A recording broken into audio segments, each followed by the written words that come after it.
ஸ்ரீலங்காவுக்குள் நுழைந்த ஈரானிய போர்க்கப்பல் அமெரிக்காவால் தாக்கி அழிப்பு. சற்று முன்னர் உரிமை கோரியது அமெரிக்கா. கடலில் மிதந்த பல உடலங்கள். சற்று முன்னர் வெளியான பல திடுக்கிடும் தகவல்கள். நடந்தது இதுதான். ஈரானில் இருந்து அயல் நாடுகளுக்கு பறந்த திடுக்கிடும் செய்தி. சவுதியில் இருந்து அதிசொகுசு விமானத்தில் வெளியேறி சென்றார் கால்பந்து ஜாம்பவான் ரொனால்டோ. மத்திய கிழக்கின் போர்க்களத்தில் களமிறங்கும் பிரான்சின் ரஃபேல் போர் விமானங்கள். மேலும் பரபரப்பாகும் போர் சூழல். சற்று முன்னர் ஈரானிய ஜெட் விமானத்தை சுட்டு வீழ்த்தியது இஸ்ரேல். 40 ஆண்டுகளின் பின் நடந்த வான்வழி போர். வரலாற்றில் முதல் முறையாக சம்பவம். குவைத் நாட்டில் தவறுதலாக சுட்டு வீழ்த்தப்பட்ட அமெரிக்க அதிவேக போர் விமானம். உள்ளே இருந்த பெண் விமானி. அவரிடமிருந்த இரத்தச்சீட்டில் எழுதப்பட்ட முக்கிய விடயம்.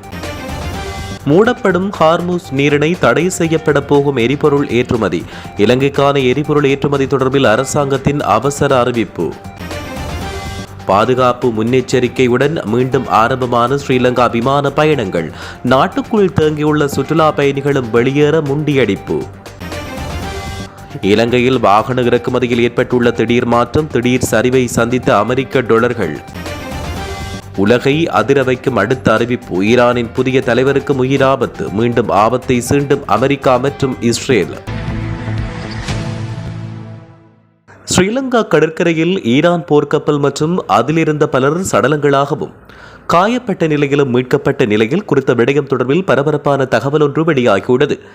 இலங்கையை அண்மித்த கடற்பரப்பில் ஈரான் கடற்படை கப்பலை அமெரிக்கா மூழ்கடித்ததாக அமெரிக்க பாதுகாப்பு செயலாளர் ஹக்சிஸ் ஹட்டு முன்னர் உறுதிப்படுத்தியுள்ளார். இந்த விடயம் தொடர்பில் தெரிய வருகையில் ஈரானிய போர்க்கப்பல் இலங்கையின் தென்பகுதியில் மூழ்கும் தருவாயில் கரையொதுங்கிய நிலையில் இலங்கை கடற்படையால் அதில் இருந்த சிலர் மீட்கப்பட்டனர். எனினும் இலங்கைக்கு அருகில் விபத்துக்குள்ளான ஈரானிய போர்க்கப்பலை நீர்மூழ்கி கப்பல் ஒன்றினால் தாக்கப்பட்டுள்ளதாகவும் வெளியான செய்திகளை முற்றுமுழுதாக நிராகரிக்கிறோம் என கடற்படையின் ஊடக பேச்சாளர் சற்று முன்னர் தெரிவித்த நிலையில் அமெரிக்க பாதுகாப்பு செயலாளர் கக்சித் குறித்த தகவலை வெளியிட்டுள்ளார்.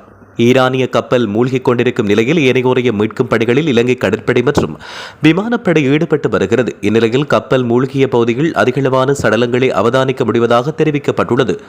குறித்த விடயம் தொடர்பில் தெரிய வருகையில் காலை 5-8 மணிகளவில் காலி கடற்கரையிலிருந்து சுமார் 40 கடல் மைல் தொலைவில் சிக்கல்களை எதிர்நோக்கியுள்ளதாக ஈரானிய கடற்படை கப்பலான யரிஸ் டேனா விடுத்த அபாய சமீட்சை அழித்து அதிவேக தாக்குதல் படகுகள் சம்பவ இடத்துக்கு விரைந்தன. ஹெலிகாப்டர்கள் வான்வெளி கண்காணிப்பை பலப்படுத்தின. விபத்தில் சிக்கி கடல் முழுவதும் எண்ணெய் படர்ந்த நிலையில் ஈரானின் போர்க்கப்பல் ஒன்று கண்டுபிடிக்கப்பட்டது. இந்த கப்பலில் காயமடைந்த பல ஈரானிய கடற்படை வீரர்கள் மீட்கப்பட்டு கரைக்கு கொண்டு வரப்பட்டனர். அவர்களில் 32 பேர் சிகிச்சைக்காக கராப்பட்டிய போதனா வைத்தியசாலையில் அனுமதிக்கப்பட்டனர்.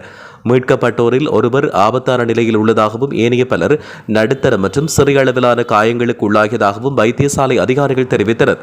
இதேவேளை கடலில் காணாமல் போனவர்களை கண்டறியவும் அவர்களுக்கு உதவவும் இலங்கை கடற்படை கப்பல்கள் தொடர்ந்து மீட்பு பணியில் குறித்த பகுதியில் ஈடுபடுத்தப்பட்டுள்ளன. காணாமல் போனவர்களின் எண்ணிக்கை குறித்த அறிக்கைகளை இலங்கை அதிகாரிகள் இதுவரை உத்தியோகபூர்வமாக உறுதிப்படுத்தவில்லை. மேலும் இலங்கையின் அதிஉயர் கடற்பாதுகாப்பு வலயத்துக்குள் குறித்த கப்பல் எப்படி வந்தது என்ற கேள்விகள் உருவாகிய நிலையில் ஈரானிய கடற்படை கப்பல் இலங்கை கடற்பரப்புக்குள் இல்லை, ஆனால் காலி கடற்கரைக்கு மிக அருகில் இருந்ததாக அமைச்சர் கேரத் பதில் வழங்கியிருந்தார். 1979 ஆண்டின் கடல்சார் தேடல் மற்றும் மீட்புக்கான சர்வதேச உடன்படிக்கையின்படி எந்தவொரு நாட்டின் கப்பலாக இருந்தாலும் ஆபத்தில் இருக்கும்போது அதற்கு உதவுவதற்கு நாங்கள் கடமைப்பட்டுள்ளோம் என்றும் அவர் குறிப்பிட்டார். குறித்த சம்பவம் தொடர்பில் கடற்படை செய்தி தொடர்பாளர் புத்திக சம்பத் தெரிவிக்கையில் இலங்கைக்கு மிக அருகில் மூழ்கிய ஈரானிய கப்பலின் பணியாளர்கள் என சந்தேகிக்கப்படும் பல உடல்கள் கடற்பரப்பில் கண்டெடுக்கப்பட்டதாக தெரிவித்தார். மேலும் அவர் எங்களுக்கு கிடைத்த தகவலின்படி விபத்து நடந்த இடத்திற்கு சென்றபோது ஒரு பெரிய எண்ணெய் படலத்தை மட்டுமே நாங்கள் கண்டோம். எனவே கப்பல் மூழ்கிவிட்டதாக நாங்கள் அறிவிக்க முடியும். கண்டெடுக்கப்பட்ட உடல்கள் கப்பல் பணியாளர்களின் உடல்களாக இருக்கலாம் என நாங்கள் சந்தேகிக்கிறோம். நாங்கள் முதன்மையாக விபத்துக்குள்ளான கப்பலின் உயிர்களை காப்பாற்றுவதை பார்க்கிறோம். அப்போதுதான் இது எப்படி நடந்தது என்பது குறித்த விசாரணை மற்றும் தொழில்நுட்ப அறிக்கையை பெற்றுக்கொள்ள முடியும். மற்றவர்கள் உயிருடன் இருந்தால் அவர்களை மீட்பதே எங்கள் முக்கிய கவனம்.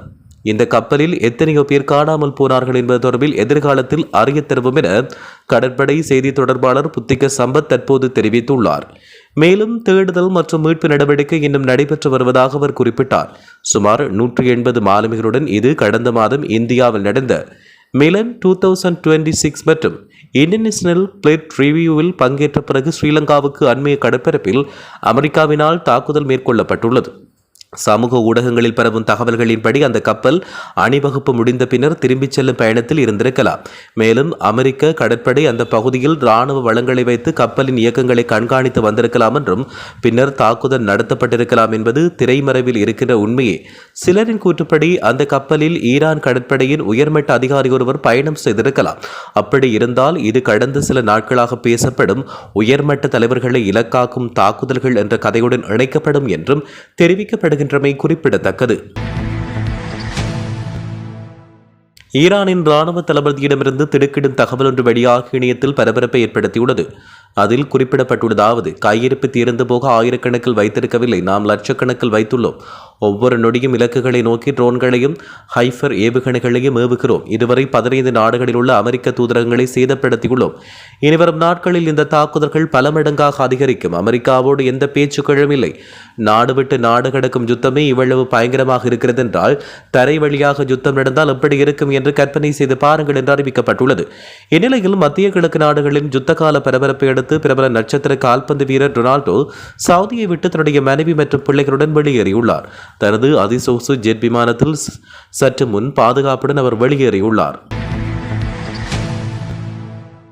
பிரான்ஸ் தன்னுடைய ஐக்கிய அரபு எமிரேட்ஸில் உள்ள இராணுவ தளங்களை பாதுகாக்கும் நோக்கில் ரஃபால் போர் விமானங்களை அங்கு வான்வெளி கண்காணிப்பு பணிகளில் ஈடுபடுத்தியுள்ளதாக தெரிவிக்கப்படுகிறது. பிரான்ஸ் வெளியுறவு அமைச்சர் ஜோன் நோயல் ஃபாரோட் இது தொடர்பில் வெளியிட்ட கருத்தில், ரஃபேல் போர் விமானங்கள் எங்கள் தளங்களின் மேல் வான்வெளி பாதுகாப்பு நடவடிக்கைகளை மேற்கொண்டன என்று கூறினார். முன்னதாக அமெரிக்கா இஸ்ரேல் இணைந்து ஈரானுக்கு நடத்திய தாக்குதலை பிரான்ஸ் விமர்சித்தது. அந்த நடவடிக்கை சர்வதேச சட்டத்தின் வரம்பிற்கு வெளியே நடைபெற்றது. அதை நாம் ஒப்புக்கொள்ள முடியாது என பிரான்ஸ் ஜனாதிபதியால் விமர்சனங்கள் அடுக்கப்பட்டன. இவ்வாறான பின்னணியில் மத்திய கிழக்கில் மோதல் வேகமாக விரிவடைந்து வருவதால் பிரான்ஸ் தன்னுடைய இராணுவ வளங்களை தற்போது அதிகரித்துள்ளது. அந்த விமானங்கள் மேற்கொண்ட பணி குறித்து அல்லது தளங்களுக்கு அச்சுறுத்தலாக இருக்கக்கூடிய ட்ரோன்கள் அல்லது ஏவுகணைகளை சுட்டு வீழ்த்தியதா என்பதற்கான விவரங்கள் இதுவரை வெளியிடப்படவில்லை. இஸ்ரேலிய விமானப்படை F-351 போர் விமானம் சற்று நேரத்துக்கு முன்னர் ஈரான் வான்வெளியில் வைத்து ரஷ்யாவில் தயாரிக்கப்பட்ட ஈரானிய ஜாக் 130 ஜெட் விமானத்தை சுட்டு வீழ்த்தியுள்ளது. F-35 விமானத்தினால் மனிதர்களை கொண்ட விமானத்தை வீழ்த்திய முதல் நிகழ்வு இதுவாகும். சுமார் 40 ஆண்டுகளில் இஸ்ரேலிய விமானப்படை மனிதர்கள் கொண்ட விமானங்களுடன் வான்வெளி போரில் ஈடுபட்ட முதல் சம்பவமும் இதுவாகும்.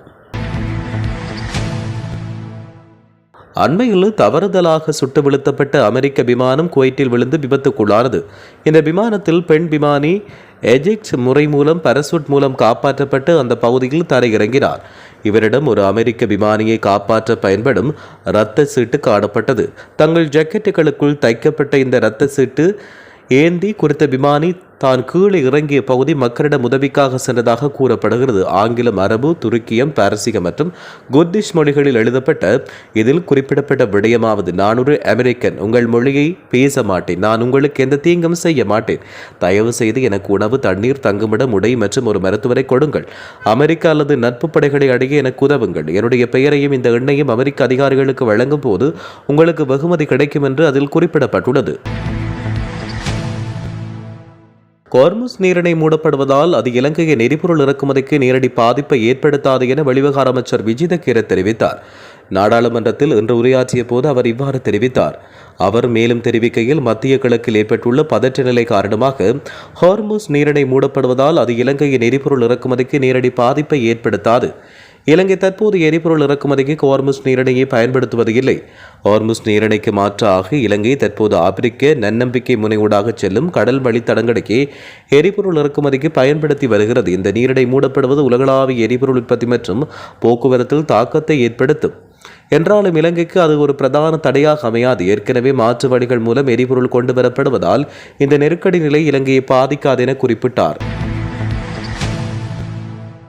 மத்திய கிழக்கு நாடுகளுக்கான தன்னுடைய விமான பயணங்களை மட்டுப்படுத்தப்பட்ட மற்றும் பாதுகாப்பு முன்னெச்சரிக்கை நடவடிக்கைகளுடன் மீண்டும் ஆரம்பிப்பதாக ஸ்ரீலங்கன் ஏர்லைன்ஸ் நிறுவனம் அறிவித்துள்ளது. அதன்படி ஜூகல் 231 என்ற விமானம் கொழும்பிலிருந்து துபாய்க்கும், ஜூகல் 232 என்ற விமானம் துபாயிலிருந்து கொழும்புக்குமாக இன்று புதன்கிழமை இயக்கப்பட உள்ளதாக நிறுவனம் தெரிவித்துள்ளது.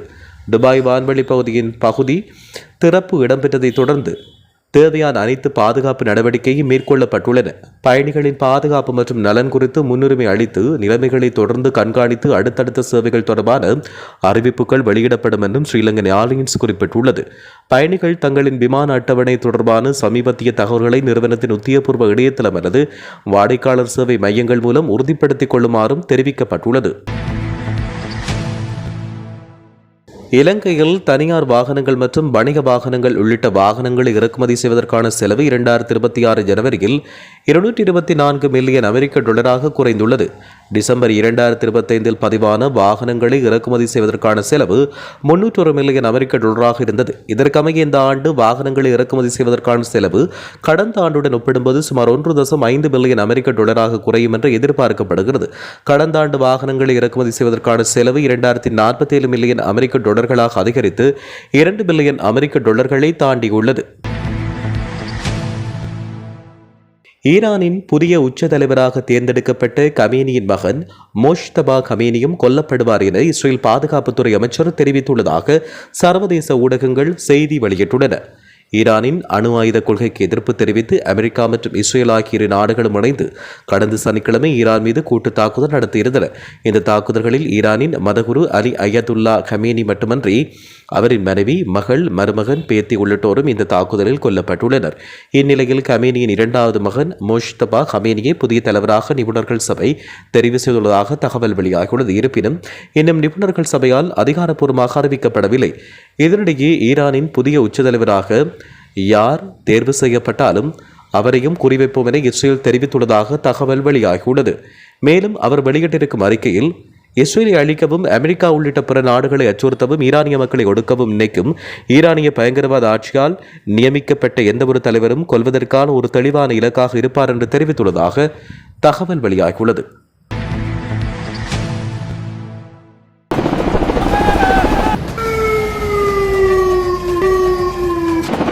ஸ்ரீலங்காவுக்குள் நுழைந்த ஈரானிய போர்க்கப்பல் அமெரிக்காவால் தாக்கி அழிப்பு. சற்று முன்னர் உரிமை கோரியது அமெரிக்கா. கடலில் மிதந்த பல உடலங்கள். சற்று முன்னர் வெளியான பல திடுக்கிடும் தகவல்கள். நடந்தது இதுதான். ஈரானில் இருந்து அயல் நாடுகளுக்கு பறந்த திடுக்கிடும் செய்தி. சவுதியில் இருந்து அதிசொகுசு விமானத்தில் வெளியேறி சென்றார் கால்பந்து ஜாம்பவான் ரொனால்டோ.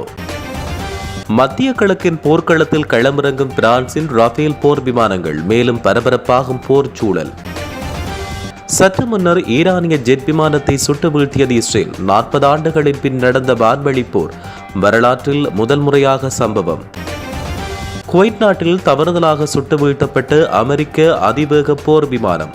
உள்ளே இருந்த பெண் விமானி. அவரிடமிருந்த இரத்தச்சீட்டில் எழுதப்பட்ட முக்கிய விடயம்.